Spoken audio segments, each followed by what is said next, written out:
Why are so many people drawn to gang culture? Because consistently, those are the videos that do the best.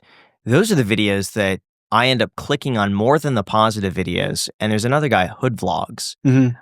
It's so interesting for me to see this culture. Why do you think that is? I think people are always fascinated by the outlaws, and hood culture has a lot of outlaws. You have guys that are willing and daring enough to not follow the traditional rules that most of us would be too scared to break. And there's a certain courage that an outlaw has to have that I think you kind of respect. I think also, I mean, there's the same reason why you'll watch a John Wick movie. Like when there's that much action happening in a place, like real life people, like you could be standing next to four different and you have no idea until something goes down and you're like, oh, that was the guy that you guys rely on to take care of business. So I think there's a inherent want in us to like want to poke our heads into the underworld. And these are guys that are the most open about it.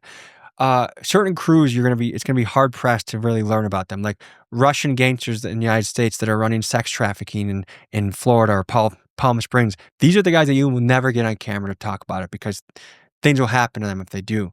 But in the hood, there's a culture that people want to share. They want to share their life. They want to share what they're thinking, and not only that, but they've also like the rap music that emerges from it has created one of the most influential cultures in America. What has that taught you about human nature? I think just about anyone, given the right circumstances, wants to share their story. It's like a Dale Carnegie, how to win friends and influence principle. Everyone wants to feel important. The most magical word you can ever say is someone else's name.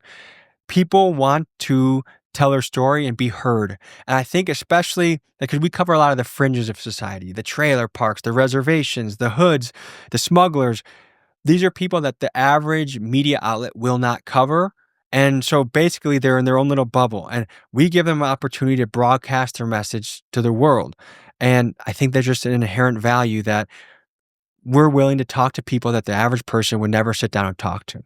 What community do you think cultivates the worst kind of person? Yeah, I would say a no trust, fatherless, poverty. That's the other thing, poverty. I mean, there's not a lot of people like white collar crime isn't looked at the same. Like you can defraud. Bernie Madoff can defraud people worth billions of dollars. And they're like, oh, yeah, he defrauded them. He was running a scheme.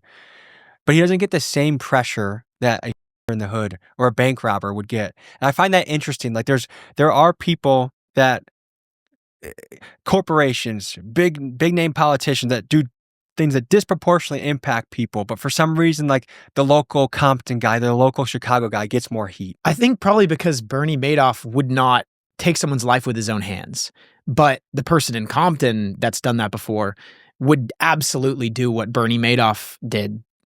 They would love to do something like that.